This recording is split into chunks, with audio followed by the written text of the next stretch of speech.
Good evening and welcome back to Ultimate Medical Academy. Tonight I am your host, Instructor George, and tonight we will be focusing on the writing process. Truly exciting topic that we're going to be focusing on. I am excited to be able to get started with you tonight. We're going to focus on basically some strategies to help you develop well organized and purposeful, as well as coherent essays. All right, so tonight we're going to be focusing again on the writing process, really understanding what the writing process actually is. We want to go ahead and break down the writing process so that way you have an opportunity to get a better sense of what is expected of you and what you're supposed to do with this process and how the process actually works, right? And then we want to go ahead and we want to use the writing process to begin purposeful writing. Lastly, we're going to create well-organized writing, and we're going to go through step by step how you can use that so that you can be successful. All right, let's get started. So before we jump into what the writing process actually is, I do want to stop for a second and just ask you, do you know the type of writing that suits your style? The reason I'm asking this question is because if you know the writing that actually suits your style, it will be easier for you to adapt the writing process.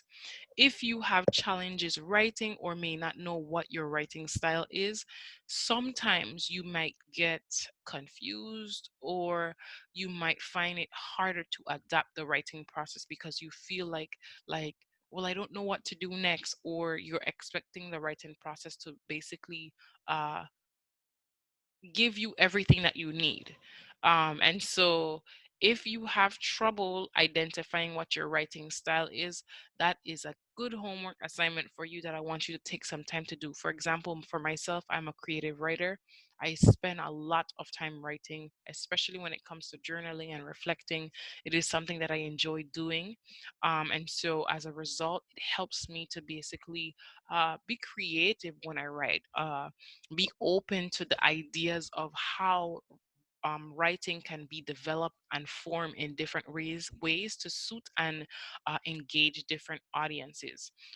For me personally, I love when my audiences are engaged, when they're captivated by just the content in the information and the information that is being provided to them, that suits them and suits their taste and how they're able to relate to it. And so for me, I'm a creative writer. I love creative writing. Um, and I look forward to being able to just do some more of that, hopefully in my spare time. So let's jump right into what the writing process is. For many of you who are having who may have had challenges in the past with writing or not comfortable writing or just never liked writing, period, understand that the writing process is really a distinct step-by-step process to help you as the writer create and build organized writing. Its focus is to really help you to develop your writing in such a way that makes it easier for you to develop the writing overall. It has four main steps. Those four main steps are basically used to help you build your writing step by step. It helps you to create somewhat of a format or a process so that you can actually begin the writing process itself, the actual writing, formatting, putting words into sentences and sentences on paper. All right.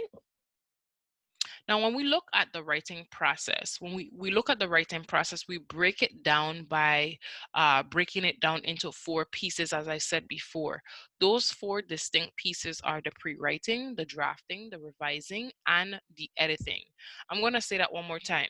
The breaking down of the writing process steps comes in four pieces. It's the pre-writing, the drafting, the revising, and the editing stages. In the pre-writing stage, you're really focusing on uh, brainstorming. It's basically anything that you're going to do before you actually write out your draft of your document, okay? And then it's really you spending that time with yourself to really take notes, to gather information, to possibly brainstorm, consider doing an outline, things the things that you will need before it's time to write on your paper. I do believe that it is essential for you to actually be able to put this specific stage in place, because when you put that specific stage in place, you have something to work on. This is really your foundation. And so if you do not have a foundation, what happens? Then there is nothing to build upon, right? And if you do build on something, the thing that you actually build upon does not work, and it destroys everything.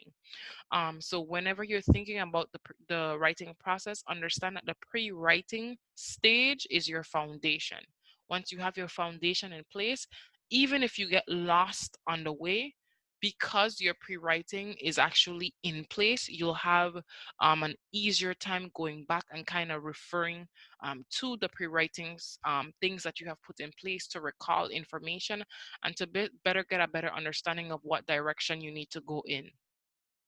Next, we're going to look at the drafting stage. The drafting stage is when you're actually putting words on paper.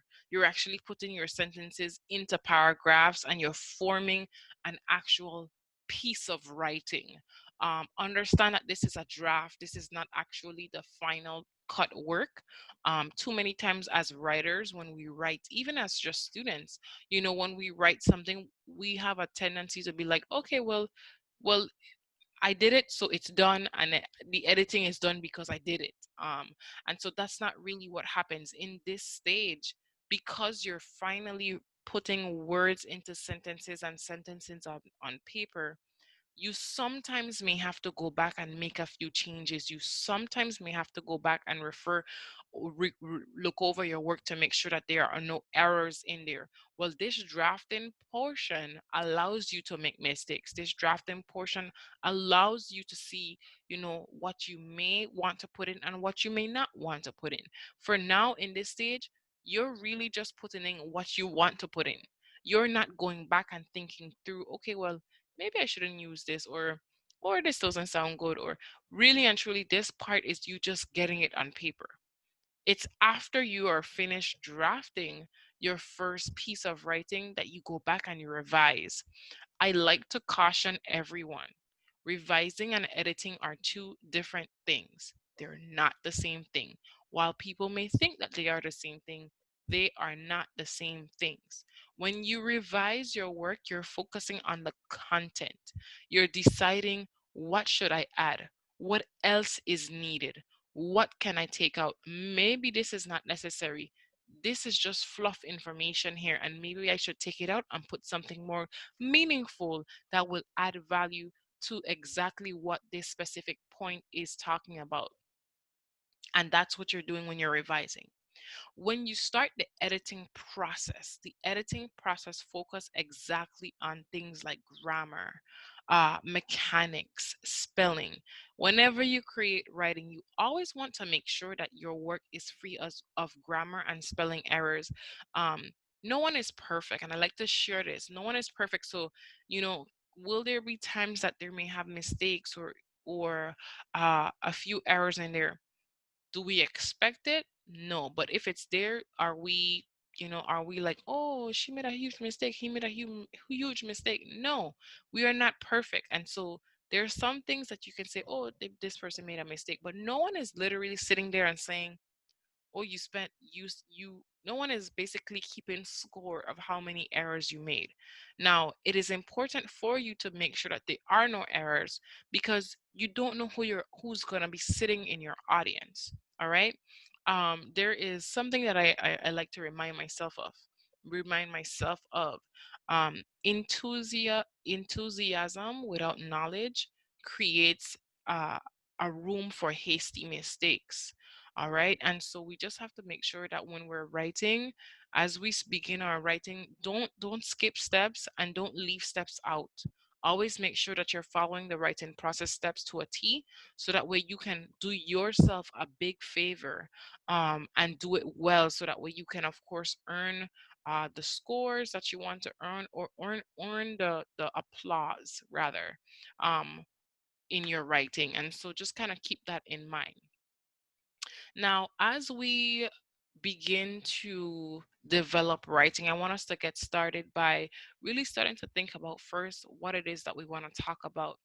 um, I believe that once you have a better understanding of what the writing process is, it's good to apply how to use the writing process so that you can, of course, be able to practice. Remember, I've said this many times, perfect practice doesn't make anything perfect, but it makes the practice itself perfect. So you can perfect the practice of your writing by always writing, always putting yourself in a position to write, even if you're just doing it, again, as I said, for practice. All right. So here we're going to go ahead and we're going to practice trying to write out just, a small piece of writing, just so that you can get familiar with what it is that's needed. One, you want to have a topic and you want to have a title. I like to always remind students that a topic and a title are not the same thing. Can it be the same thing? Yes. Is it the same thing? No. So your topic is your subject. It's what you're focusing on. Your title is the name that you give your uh your piece of writing that's connected to your topic. All right? So whenever you do a topic, your topic is really whatever you decide. You might be given a topic and then you have to do the rest of the work, or you might not be given a topic and have to, of course, figure out what it is, brainstorm on what is exactly that you're going to focus on. When you decide on your topic, then you need to think about your title. It is not often that whenever you're creating a piece of writing that your title comes right away. Sometimes you you may get to your conclusion, and that's the only time that you're able to actually sit down and really think through and decide on an actual title. Okay, so you have your topic, but you don't always have your title until sometimes the end of your developing your writing. Next, you have your main ideas.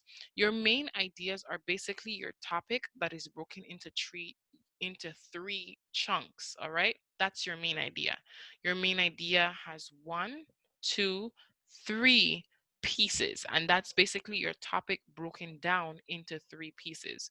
You are using those three pieces to focus on the important things regarding your topic that you want to focus on. Next, we are looking at your supporting details. As you look at your supporting details, remember that your supporting details don't come only when it's time to secure the supporting facts for your main ideas. Your supporting details come all the way in the beginning when you're doing your brainstorming, when you're doing your outlining, when you're deciding exactly what it is that you prefer to focus on. I always try to remind students that you don't have to reinvent the wheel. If you're trying to reinvent the wheel, you may run the risk of being in a situation where you may lose credible resources that you have already gathered from the beginning, and you may lose time trying to find new information. So if you're doing it correctly, if you're following the writing process correctly, you should already have credible resources, supporting details or resources from the pre-writing stage that you can actually just go and refer to. And then lastly, let's look at resources. Your resources basically is your uh, your where you will get your supporting details from. That's really your resources. Keep in mind, your resources are not to take up your paper. Your resources are only to use to support anything that you have to share. All right. Too many times when people use resources, they overdo it. Sometimes they just copy the whole thing, which is plagiarism. Um, they often copy too much information. You want to make sure that when you're using your resources, you're using information that supports something that you have already said, because you want to make yourself just as credible, right? So you want to use credible information to support anything that you have to share. All right. And so that's basically how we usually get started when we're working on developing our writing and we are creating a well organized piece of writing. You start with your topic, then your title. Again, can your topic and your title be the same? Yes. Is it? No, it's definitely not. All right. Remember that when you have your supporting details are coming from resources that you've used in the pre-writing stage. By the time you get to the final stage of just kind of adding in your resources at the end of your piece of work, then that really should be the point where you are looking to see, okay, is there anything here, excuse me, that I need to add? Is there anything here that I need to remove? And then is there any grammar, mechanical, or spelling errors that needs to be revised or changed or edited? All right. Well, I want to thank you so much for joining us tonight. And I do hope that you did have a good time with this presentation. I hope that you learned a lot, and I look forward to your piece of writing that you will create in this course. Thank you so much and have a wonderful, wonderful time.